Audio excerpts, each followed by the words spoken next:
नमस्कार बच्चों, 12th board examination के लिए कुछ इंपॉर्टेंट ऑब्जेक्टिव मैंने मॉडर्न फिजिक्स से लिया है। आपके लिए काफी ज्यादा मददगार होगा और इसमें से मॉडर्न फिजिक्स में से काफी ज्यादा सवाल आपको पूछे जाएंगे। आइए आगे बढ़ते हैं, देखते हैं हम सभी।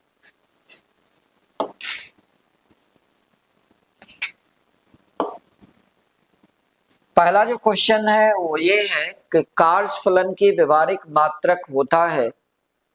Practical unit of work function is, तो कार्य फलन की जो व्यवहारिक मात्रक है बच्चों वो होता है इलेक्ट्रॉन वोल्ट। आप सभी भी जानते हो, तो इलेक्ट्रॉन वोल्ट को हम लोग याद रखें। कार्य फलन की व्यवहारिक मात्रक इलेक्ट्रॉन वोल्ट होता है।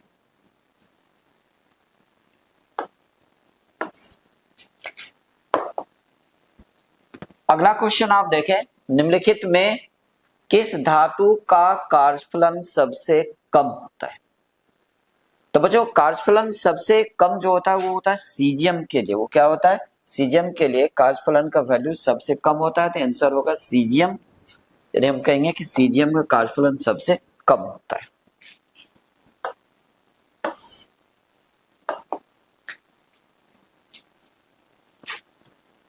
अगला क्वेश्चन देखिए, निम्नलिखित में से किस धातु का कार्यफलन सबसे अधिक होता है? तो बच्चों कार्यफलन सबसे अधिक होता है प्लेटिनम का। प्लेटिनम का कार्यफलन सबसे अधिक होता है, इसका आंसर होगा प्लेटिनम।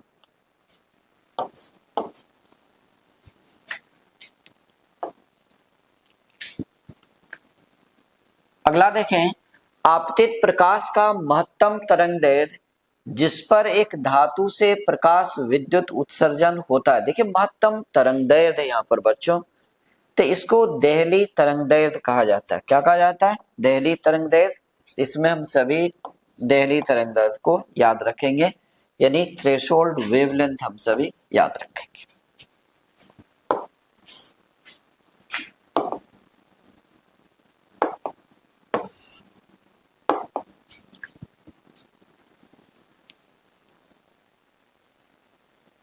अगला क्वेश्चन देखिए, आपतित प्रकाश का न्यूनतम आवृत्ति जिस पर एक धातु से प्रकाश विद्युत उत्सर्जन होता है कहलाता है।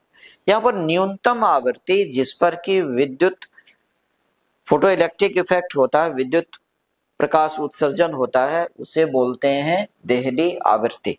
तो इसका आंसर क्या होगा बच्चों? देहली आवृत्ति, यानी थ्रेशोल्ड फ्रीक्वेंसी इसका आंसर होगा।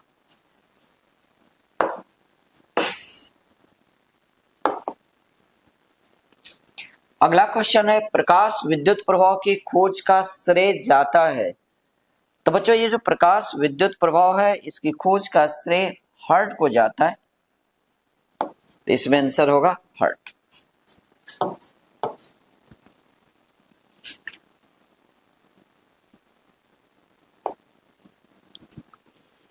अगला क्वेश्चन आप देखिए, प्रकाश विद्युत प्रभाव की खोज का श्रेय, इसमें तो हर्ट होगा, ये तो मैंने कर चुका आपसे। अगला क्वेश्चन देखिए,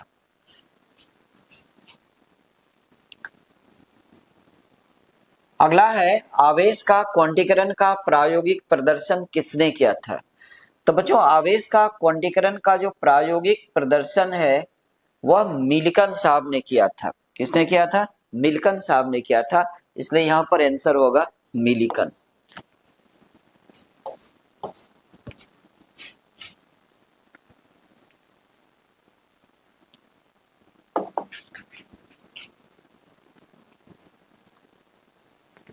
अगला क्वेश्चन है, एक धातु का कार्यफलन 2.76 इलेक्ट्रॉन वोल्ट है, देहली तरंगदैर्घ्य का मान होगा। देहली तरंगदैर्घ्य का मान होगा।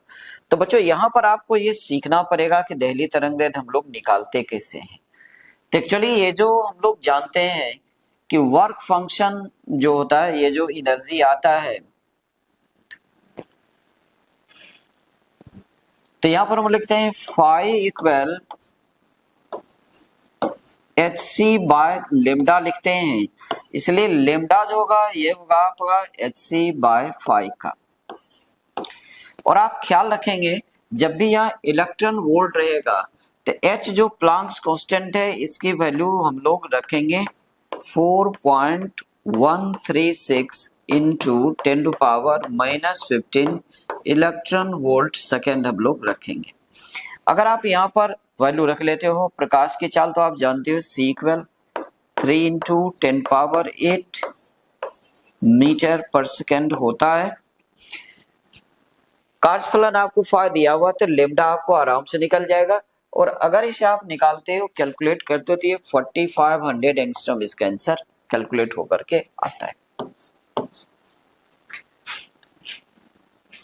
ये था आपका कि देहली तरंगदैर्घ्य को किस प्रकार से हम लोग निकालेंगे। अब आइए अगले क्वेश्चन पर हम लोग बढ़ते हैं।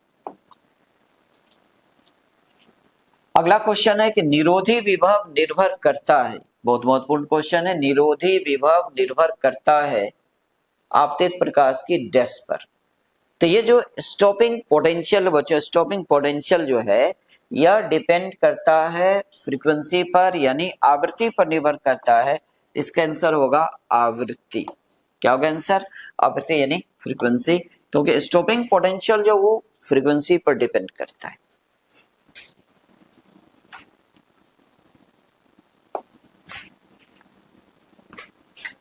अगला क्वेश्चन है, अगला क्वेश्चन आप देखें, इलेक्ट्रॉन का आविष्कार का श्रेय जाता है, ये तो सभी कोई जानते हैं, इलेक्ट्रॉन का आविष्कार का श्रेय किन्हें जाता है? जे थॉमसन को जाता है। तो आंसर होगा ए, जे थॉमसन।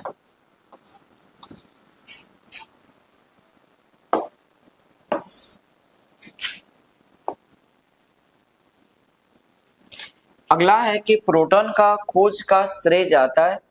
तो बच्चों ये जो प्रोटॉन है इसकी खोज का श्रेय, मैक्सिमम बच्चे गड़बड़ाते हैं, लेकिन इसका खोज का श्रेय रदरफोर्ड साहब को जाता है। तो यहाँ पर आंसर होगा रदरफोर्ड। क्या आंसर होगा? रदरफोर्ड यहाँ पर आंसर होगा।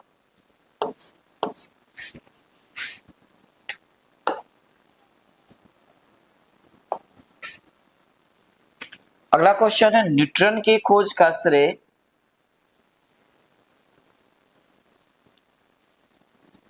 न्यूट्रॉन की खोज का श्रेय जाता है बच्चों, तो न्यूट्रॉन की खोज का श्रेय जाता है जेम्स चैडविक को।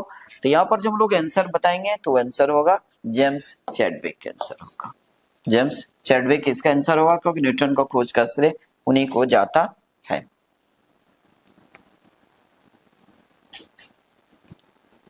अगला क्वेश्चन है, एक्स किरण की खोज किसने किया था बच्चों? तो एक्स किरण की खोज आपसे पूछा रहा है, हु डिस्कवर एक्सरे। तो एक्सरे की खोज WC रोजन साहब किए थे। तो यहाँ पर जो आंसर होगा आपका वो होगा WC रोशन।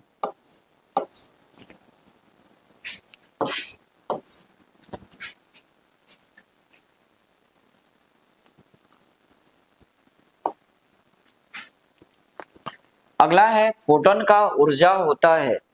तो बच्चों फोटोन की ऊर्जा को आप कई तरह से लिख सकते हो, जैसे कि आप क्या क्या लिख सकते हो। तो फोटोन की जो ऊर्जा होता है ये आप यह लिखते हो कि hc/λ, ये भी होता है। फोटोन की ऊर्जा इक्वल टू h न्यू भी लिखा जाता है। h न्यू जो है यहाँ पर बच्चों फ्रीक्वेंसी है। अब आप देखिए यहाँ पर h न्यू, ये तो सही आंसर है ही, और फिर इक्वल टू hc/λ, ये भी सही है। लेकिन अगर यहाँ पर दिया हुआ ए एवं बी, तो बच्चों हम लोग इस दोनों को नहीं करके हम बोलेंगे सी को हम लोग सही आंसर कहेंगे, क्योंकि सी जो है ए और बी दोनों के आंसर को बता रहा है, यानी बोथ ए एंड बी यहाँ पर आंसर होगा।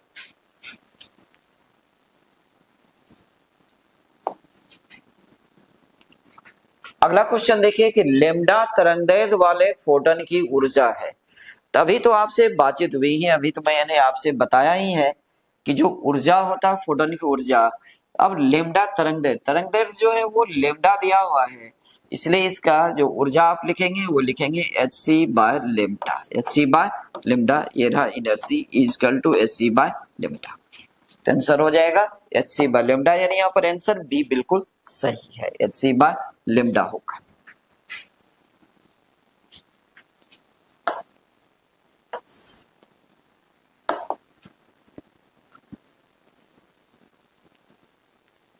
अगला क्वेश्चन देखिए कि इलेक्ट्रॉन का डी ब्रोगली तरंगदैर्घ्य होता है।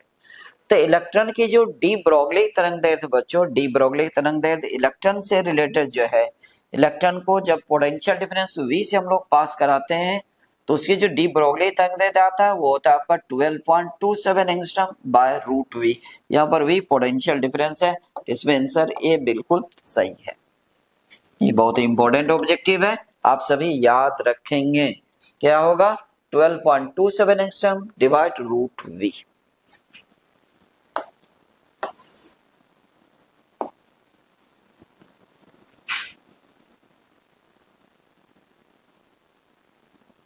अगला क्वेश्चन है किसी m द्रव्यमान तथा q आवेश के कण को v विभव द्वारा त्वरित किया जाता है, कण की डी ब्रोगली तरंगदैर्ध्य होगा। तो बच्चों यहाँ पर द्रव्यमान m दिया है, आवेश q दिया है और विभवांतर v दिया है। तो यहाँ पर डी ब्रोगली तरंगदैर्ध्य जो होता है वो होता है आपका s divide p। s divide p आता है, तो जाहिर सी बात है कि यहाँ पर 2qmb आपका होगा, ये आंसर आपका सही आंसर है, क्योंकि s डिवाइड रूट p होता है, रूट p, तो रूट p मोमेंटम है, मोमेंटम इक्वल टू होता है 2mk और काइनेटिक एनर्जी होता है qb। एक्चुअली ये डी ब्रोगली तरंगदैर्ध्य जो होता है ये होता है s divide root p, h by p होता है, actually sorry h by p होता है, h by p। De Broglie तरंगदैर्ध्य जो होता है वो होता है h divide p, h Planck's constant और p मोमेंटम है, और p जो मोमेंटम है ये मोमेंटम इक्वल टू होता है अंडर रूट 2m k यहाँ पर काइनेटिक एनर्जी है, और अगर आवेशित कण है तो काइनेटिक एनर्जी जो होगा वो हो जाएगा, ये रहा आपका 2m और काइनेटिक एनर्जी इक्वल होगा चार्ज इंटू पोटेंशियल डिफरेंस, तो s divide under root 2m qv होगा, यानी s divide under root 2qmv, ये आपका सही आंसर इसमें होगा। ये है डी ब्रोगली तरंगदैर्ध्य। अगला सवाल को देखते हैं हम सभी, ये देखिए आप,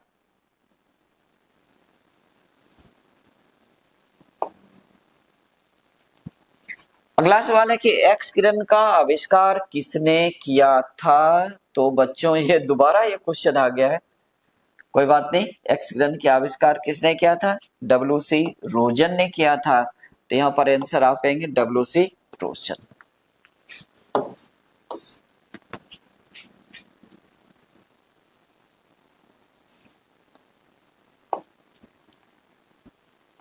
अगला क्वेश्चन देखिए, निम्नलिखित में किसे महत्तम वेधन क्षमता होता है, यानी पेनिट्रेटिंग पावर सबसे ज्यादा किसे होता है। तो पेनिट्रेटिंग पावर सबसे ज्यादा होता है गामा रे को, क्योंकि उसकी फ्रीक्वेंसी सबसे बड़ा होता है और वेवलेंथ सबसे छोटा होता है। तो बच्चों इसका आंसर क्या होगा, गामा रे इसका आंसर होगा, इसको पेनिट्रेटिंग पावर सबसे ज्यादा होता है।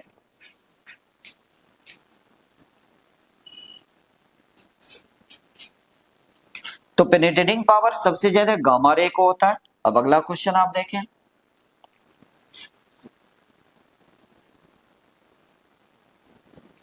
लेजर किरण में एक फोटोन दूसरे फोटोन को उत्सर्जन के लिए प्रेरित करता है, तो दोनों फोटोन के लिए होता है।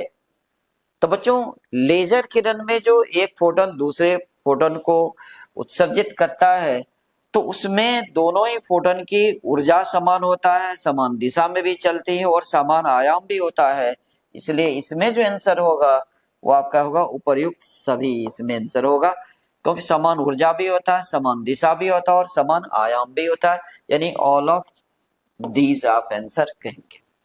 तो ये रहा आपका लेजर किरण के लिए एक फोटोन दूसरे फोटोन को उत्सर्जित करने के लिए प्रेरित करता है, तो दोनों के लिए समान ऊर्जा भी होता है, समान दिशा भी होता है और समान आयाम भी होता है, इसलिए उपर्युक्त सभी इसमें आंसर होगा। अगला क्वेश्चन देखिए,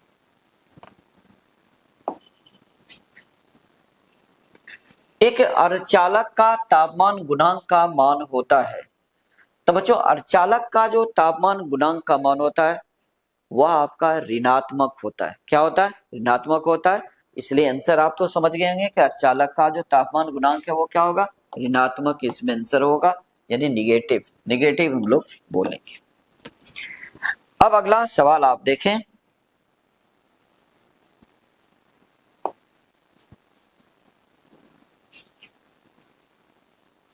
एक्स किरणें हैं तो बच्चों एक्स किरण क्या होता है, अब आपको ये आपसे पूछा जा रहा है नहीं एक्स रेज और एक्स रे क्या है। आपके सामने में जो ऑप्शन है कि गतिमान इलेक्ट्रॉन है, गतिमान धनात्मक आयन है, गतिमान ऋणात्मक आयन है और विद्युत चुम्बकीय तरंग है। तो बच्चों एक्सरे एक विद्युत चुम्बकीय तरंग होता है। तो एक्सरे क्या होता है, विद्युत चुम्बकीय तरंग होता है। तो जाहिर है कि इसमें आंसर आप क्या कहोगे, विद्युत चुम्बकीय तरंग आप कहोगे, यानी इलेक्ट्रोमैग्नेटिक वेव इसका सही आंसर होगा।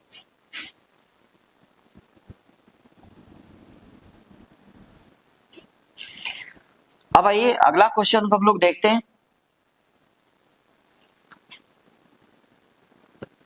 टीवी प्रसारण के लिए किस आवृत्ति परास का उपयोग होता है। तो बच्चों इसमें आप जो याद रखेंगे, टीवी प्रसारण के लिए जिस फ्रीक्वेंसी का यूज होता है, जो उसकी फ्रीक्वेंसी का रेंज होता है वो 30 मेगाहर्ट्ज से 300 मेगाहर्ट्ज होता है। इसलिए यहाँ पर जो आंसर होगा आपका ये देखिए 30 मेगाहर्ट्ज से 300 मेगाहर्ट्ज को आप चुनोगे। ये रहा आवृत्ति परास टीवी प्रसारण के लिए, यानी 30 मेगाहर्ट्ज टू 300 मेगाहर्ट्ज इसका सही आंसर होगा।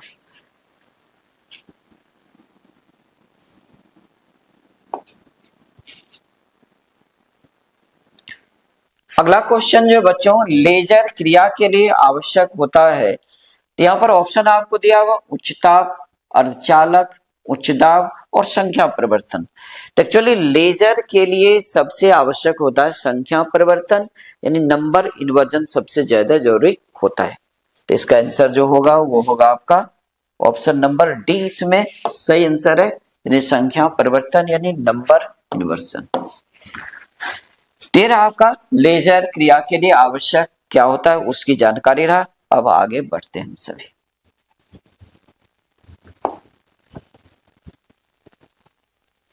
अगला क्वेश्चन है कि ये जो सिंबल आप देख रहे हो किसका प्रतीक है। तो बच्चों ये जिसका प्रतीक है वो तो आप सब पहचान गए होंगे, यह जो है यह डायोड का प्रतीक है, यह इसको बोलते हैं पीएन जंक्शन ना डायोड। तो पूरा नाम है पीएन जंक्शन डायोड, इसको हम लोग कहते हैं पीएन जंक्शन डायोड बोलते हैं। ऑप्शन में आपको डायोड दिया हुआ तो डायोड ही आंसर आप टिक लगाइएगा, यानी यहाँ पर हम लोग टिक लगेंगे डायोड में, क्योंकि ये पीएन जंक्शन डायोड है। और इस सिंबल में जो आप देख रहे हो, ये जो देख रहे हो ये है पी टाइप और ये होता है एन टाइप, ये रहा पीएन जंक्शन डायोड रहा।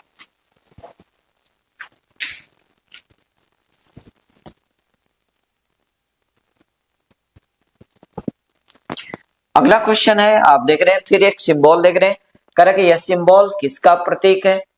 तो बच्चों इसमें जो आप देख रहे हैं, इसमें जो सिंबल लगा हुआ आप सिंबल को गौर से देखिए। पीएन जंक्शन डायोड का सिंबल ये होता है बच्चों, ये रहा पीएन जंक्शन का डायोड। लेकिन अगर ये टेढ़ा हो गया तो फिर ये जेनर डायोड कहलाता है। ये क्या कहलाता है, जेनर डायोड। तो इसका आंसर होगा जेनर डायोड, इसका आंसर होगा जेनर डायोड। अगला क्वेश्चन की ओर बढ़ते हैं हम लोग। ये देखिए अगला क्वेश्चन है कि निम्न में से कौन सा तर्क द्वार सार्वजनिक है।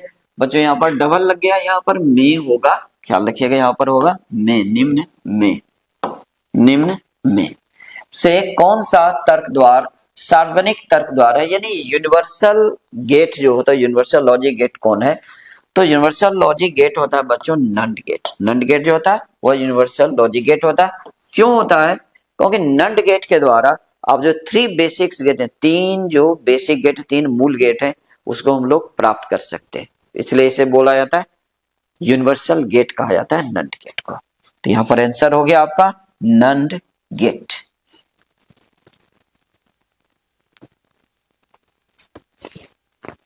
अगला क्वेश्चन देखिए, कारक यूएचएफ आवृत्ति की तरंगे प्रायः कैसे संचरित होती है, यानी waves of UHF frequency are generally transmitted as. तो बच्चों ये स्काई वेव के द्वारा ये तरंग संचरित होती है।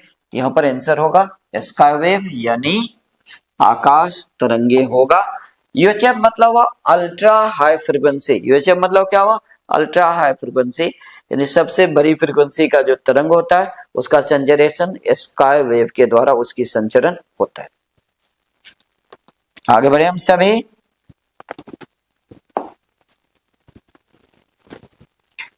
अगला क्वेश्चन देखिए, करा कि एक रेडियो समस्थानिक BI 210 मास नंबर दिया हुआ है कि अर्ध आयु 5 दिन है। 20 दिनों के बाद लिए गए नाभिकों का अविघटित अंश होगा। यानी आपसे कह रहा है कि the half life of a radioactive isotope is 5 days. The fraction of the nuclei undecayed at the end of 20 days will be. तो बच्चों आप जानते हो कि जो हाफ लाइफ होता था, हाफ लाइफ में वो आधा हो जाता है, यानी प्रत्येक 5 दिन के बाद वो आधा होता जाएगा। यानी अगर इसको साधारण से ढंग से बनाइएगा, आप बिल्कुल अपने तर्क के द्वारा बनाइएगा, तो 5 दिन के बाद ये हो जाएगा आधा, 10 दिन के बाद ये हो जाएगा आधा का आधा 1/4, फिर ये 15 डेज के बाद हो जाएगा 1/8 और ये 20 डेज में हो जाएगा 1/16। तो अगर आप तर्क के द्वारा बनाते हैं तो ये बिल्कुल आसानी से आप यहां से बना सकते हैं, 1/16 होगा। वैसे इसके लिए जो फॉर्मूला आता है, आप फॉर्मूला को भी याद रख सकते हो। इसके लिए फॉर्मूला आता है n/n0 equal 1/2 power t half. यहां पर इस फॉर्मूला से भी आप बना सकते हैं, तो यहां से भी आपका सवाल बिल्कुल बनेगा। लेकिन आप सिंपल सा तरीका याद रखिए यहां पर, तो आपको ज्यादा ही फायदा होगा। तो चलिए ये रहा, इसमें आंसर क्या होगा, 1/16 पार्ट जो है वो अनडिकेट रह जाएगा, यानी हो गया आंसर 1/16। अब अगले क्वेश्चन की ओर हम लोग बढ़ते हैं। ये देखिए,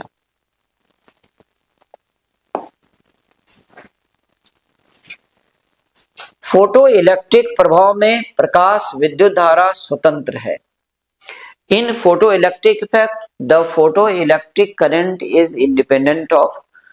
तो ये जो फोटो इलेक्ट्रिक इफेक्ट में जो फोटो करंट होता है बच्चों, वो फ्रीक्वेंसी पर डिपेंड नहीं करता है। तो यहाँ पर आपका आंसर होगा आपतित प्रकाश की आवृत्ति से, यानी हम लोग इसमें टिक लगाएंगे आपतित प्रकाश की आवृत्ति से, यानी फ्रीक्वेंसी ऑफ इंसिडेंट लाइट हम लोग आंसर करेंगे इसमें। तो बच्चों फोटो इलेक्ट्रिक प्रभाव में जो प्रकाश विद्युत धारा है वह आपका फ्रीक्वेंसी पर डिपेंड नहीं करता है, उससे बिल्कुल स्वतंत्र रहता है।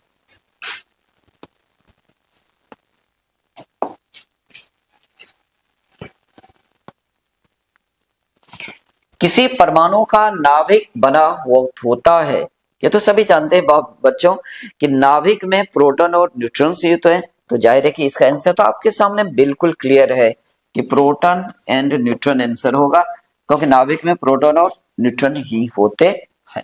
बहुत आसान सा सवाल, आगे बढ़ते हैं।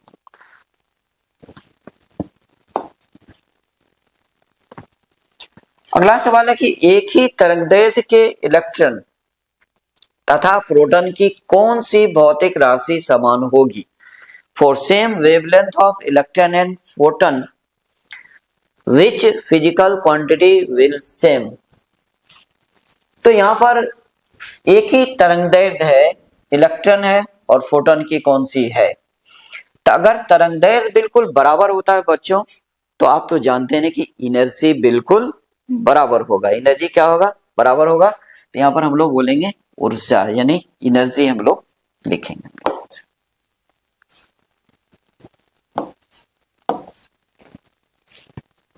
एनर्जी इसमें आंसर होगा।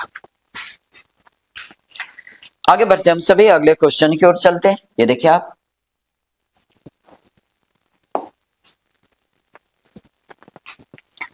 नाभिकीय रिएक्टर में मंदक का कार्य है।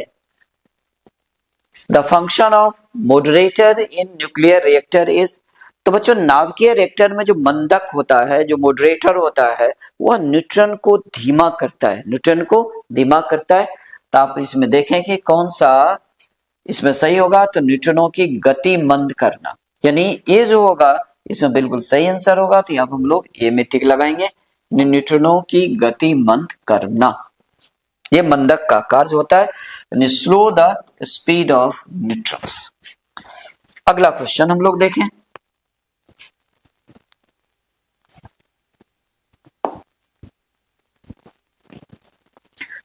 पी प्रकार के अर्धचालक के लिए अशुद्ध तत्व के रूप में प्रयोग किया जाता है।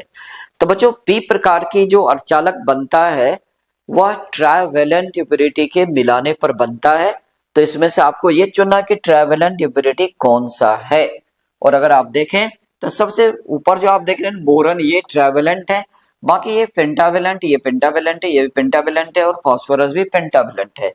तो आंसर होगा बोरन। याद रखिएगा जब भी पी टाइप का अर्धचालक के लिए पूछा जाएगा इम्प्योरिटी, तो ट्राइवेलेंट जो होगा जिसकी वैलेंसी 3 होता है उसको आप चुनिएगा। और अगर आपसे एन टाइप के लिए पूछा जाएगा तो वैलेंसी 5 होना चाहिए, यानी पेंटावेलेंट इम्प्योरिटी होना चाहिए।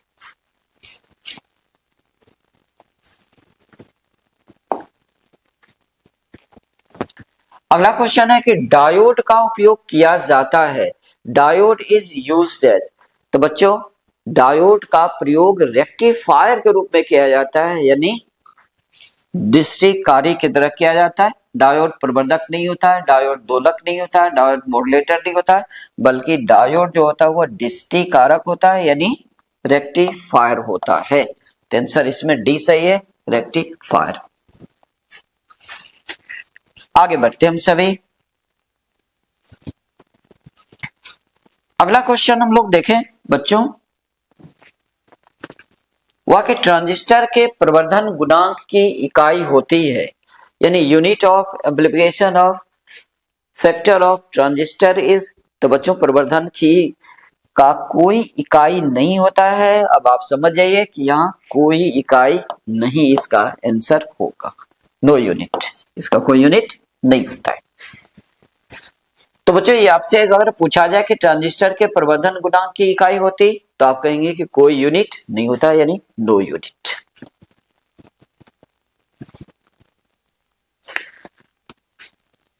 अगला क्वेश्चन में आते हैं हम सभी। ये देखिए क्वेश्चन है कि दशमिक संख्या 8, यानी जो दशमिक संख्या 8 का द्विधारी संख्या होगा, यानी binary number of decimal number 8 is.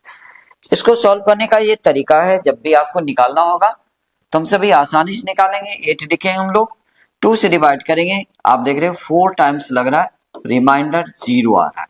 फिर आप 2 से डिवाइड करेंगे, 2 टाइम्स लेगा, रिमाइंडर 0 आएगा। फिर 2 है, इसे डिवाइड करने को 1 टाइम्स लेगा और ये 0 होगा, इसका मतलब होगा 1 0 0 एंड 0, 3 0 आएगा 1 के बाद। तो आप देख लीजिए 1 0 0 एंड 0, तो आंसर ए इसका बिल्कुल सही।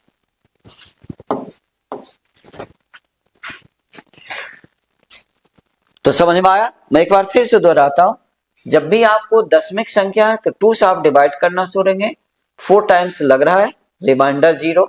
2 से फिर डिवाइड कीजिए, 2 टाइम्स लग रहा है, रिमाइंडर 0। फिर 2 से डिवाइड कीजिए, 1 टाइम्स लग रहा है, रिमाइंडर 0। और आपको क्या करना है, नीचे से लिखना है, इधर से लिखना बच्चों, इधर से लिखना, इस तरह से आपको लिखना है 1 0 0 0, यानी 1 0 0 0।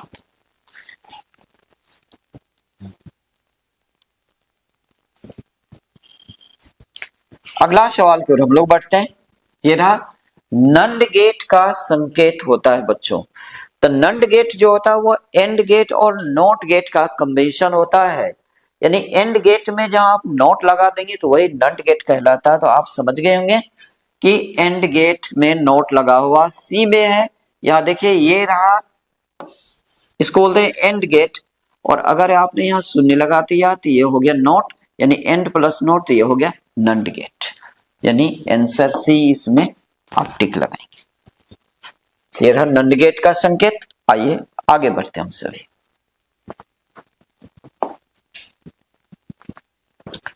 अगला क्वेश्चन है कि अर्ध आयु काल टी हाफ एवं 6 नेतांक लेमडा में संबंध होता है।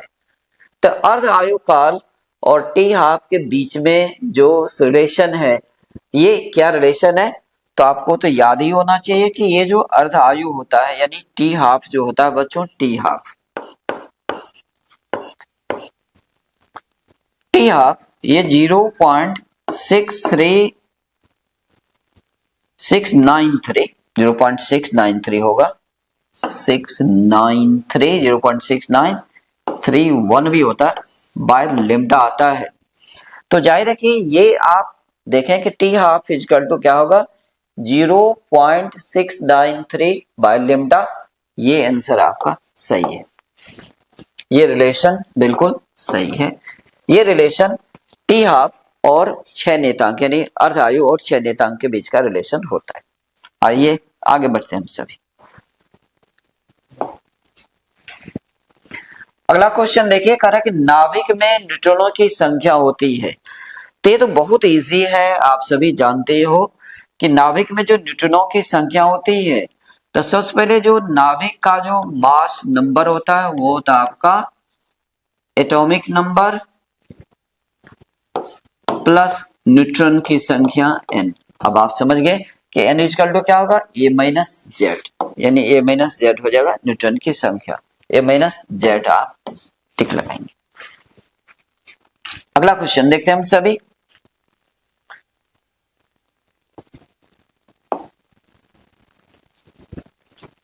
अगला है कि आयाम मॉड्यूलेशन सूचकांक का मान होता है, the value of amplitude modulation index is.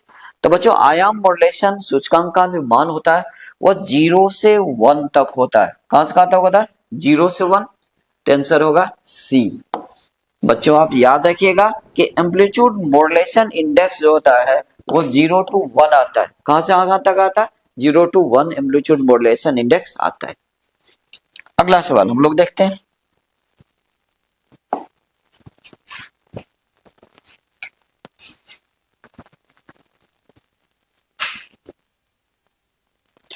अगला है कि पी टाइप के अर्धचालक में मुख्य धारा वाहक होता है। तो पी टाइप मतलब बच्चों हुआ पॉजिटिव टाइप, पॉजिटिव टाइप।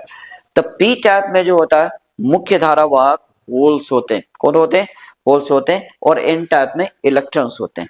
तो याद रखेंगे कि चूंकि पी टाइप में पूछा गया था, आपका आंसर होगा छिद्र यानी होल्स।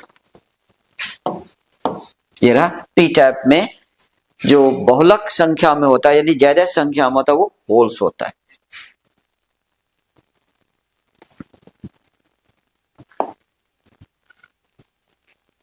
अगला क्वेश्चन देखिए कि नाभिक से अल्फा कण उत्सर्जित होने पर परमाणु संख्या कितना से घटता है, यानी atomic number decreases with the emission of alpha particle from nucleus bye.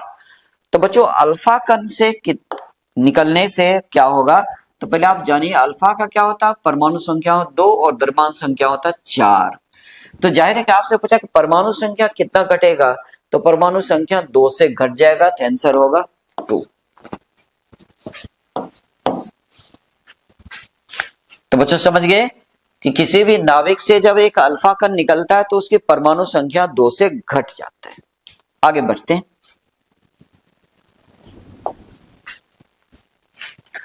अगला सवाल है कि नाभिक का घनत्व लगभग होता है, नाभिक का घनत्व जो लगभग होता है आपसे ये पूछा गया। तो नाभिक का जो घनत्व होता है बच्चों वो 10 पावर 17 किलोग्राम पर मीटर क्यूब आता है। 10 पावर 17 यानी 17। तो इसमें आंसर होगा 2.29 इंटू 10 पावर 17 किलोग्राम पर मीटर क्यूब। याद रखिएगा ये बहुत ही इंपॉर्टेंट ऑब्जेक्टिव है, इसे जरूर ख्याल रखिएगा।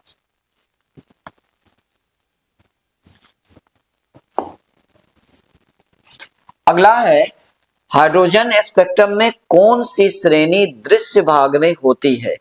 तो हाइड्रोजन स्पेक्ट्रम में कौन सी श्रेणी दृश्य भाग में होती, तो होता है वार्मर सीरीज। वो क्या होता है बच्चों, वार्मर सीरीज होता है। क्योंकि लाइमन जो होता है वो होता है अल्ट्रावायलेट में, वार्मर दृश्य भाग में आता, और बाकी उसके ऊपर जो सीरीज है वो सभी इंफ्रारेड में चले आते हैं। तो यहां पर जो आप आंसर करोगे वो होगा वार्मर श्रेणी यानी वार्मर सीरीज। आपका आंसर सही होगा।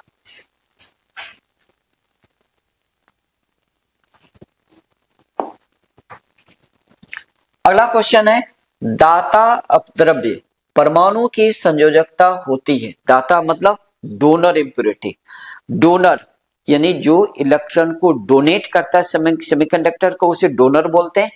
तो जाहिर है कि डोनर इंप्योरिटी की जो वैलेंसी होता है बच्चों वो 5 होता है। वो क्या होता है, 5 पेंटावेलेंट होता है। तो यहाँ पर आंसर आपका होगा 5 डोनर इंप्योरिटी के लिए। अगर एक्सेप्टर इंप्योरिटी होता बच्चों तो आंसर 3 होता, यानी ग्राही जो इंप्योरिटी होता है उसका 3 होता है वैलेंसी, और जो डोनर होता है उसका 5 होता है।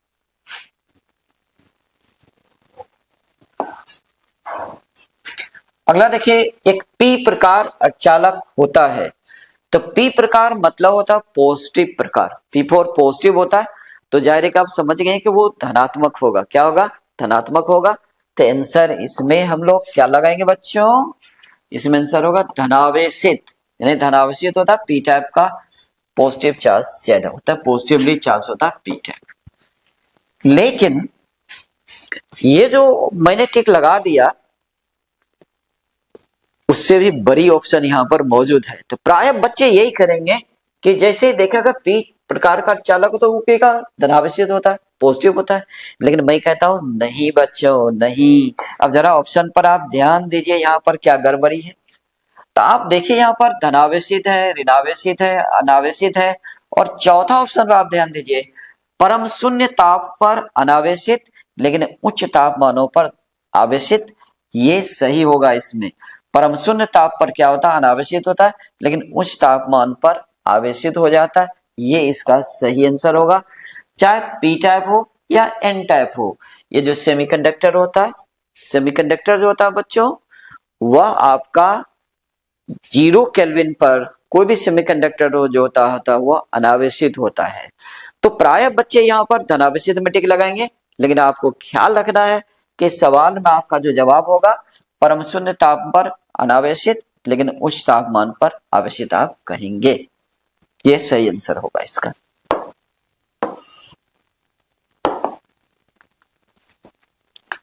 अगला देखिए, सौर ऊर्जा का स्रोत होता है।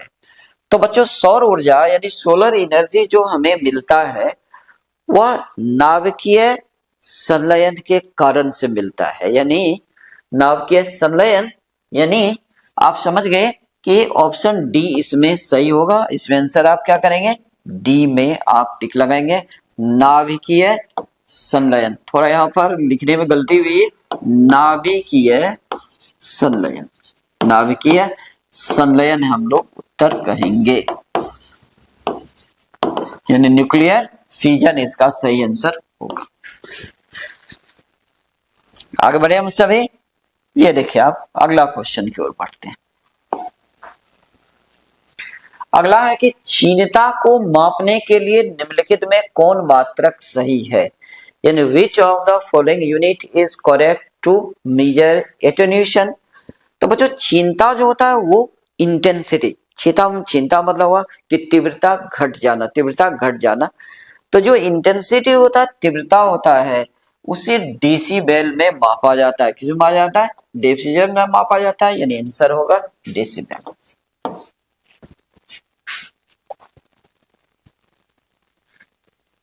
आगे बढ़े हम सभी। अगला सवाल आप देखिए।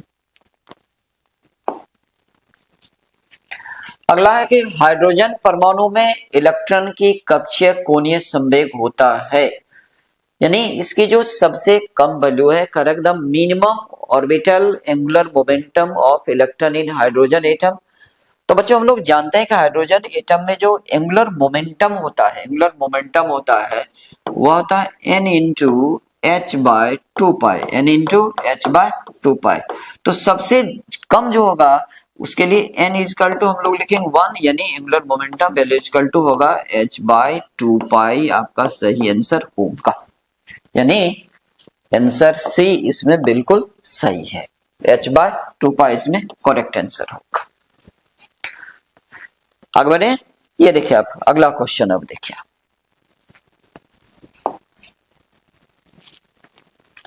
अगला है कि एक ट्रांजिस्टर में अल्फा पैरामीटर एवं बीटा पैरामीटर के बीच संबंध होता है। ये भी बहुत अच्छा है। आपको कह रहा हो कि ये relation between alpha parameter and beta parameter in A transistor is. तो बच्चों किसी भी ट्रांजिस्टर में जो अल्फा पैरामीटर और बीटा पैरामीटर के बीच में रिलेशन होता है वह रिलेशन होता है कि 1 बाय अल्फा इक्वल होता है 1 by beta plus 1, 1 by beta plus 1 होता है। अब आप देखें इसमें से कौन कौन सही है इसके आधार पर। अगर इस रिलेशन के आधार पर आप अल्फा को निकालेंगे तो ये सही है, इस रिलेशन का आधार पर इस बीटा निकालेगा तो ये सही है, और फिर अगर आप 1 by alpha minus 1 by beta equal to लिखेंगे तो वो 1 भी, ये भी सही है। लेकिन हम सभी इसमें से किसी में टिक नहीं लगाएंगे क्योंकि यहाँ पर उपर्युक्त सभी लगा हुआ है, इसलिए आंसर होगा उपर्युक्त सभी, यानी हम लोग इसमें टिक लगाएंगे। तो बच्चों याद रखिएगा, किसी भी ट्रांजिस्टर में जो अल्फा पैरामीटर और बीटा पैरामीटर के बीच में रिलेशन होता है, ये भी है, ये भी होता है और ये भी होता है, और चूंकि उपर्युक्त सभी कहा हुआ है इसलिए हम ले ऑल ऑफ एबव लिखेंगे। तो ये मैंने मॉडर्न फिजिक्स से 51 इंपॉर्टेंट ऑब्जेक्टिव आप सबके सामने में रखा है। तो बच्चों इसको अच्छी तरह आप 2 बार 3 बार देख लें, अभी आपके पास काफी ज्यादा मौका है और फिर एग्जामिनेशन बिल्कुल मस्त होकर के एग्जामिनेशन दीजिए, कोई दिक्कत आपको नहीं होने वाली।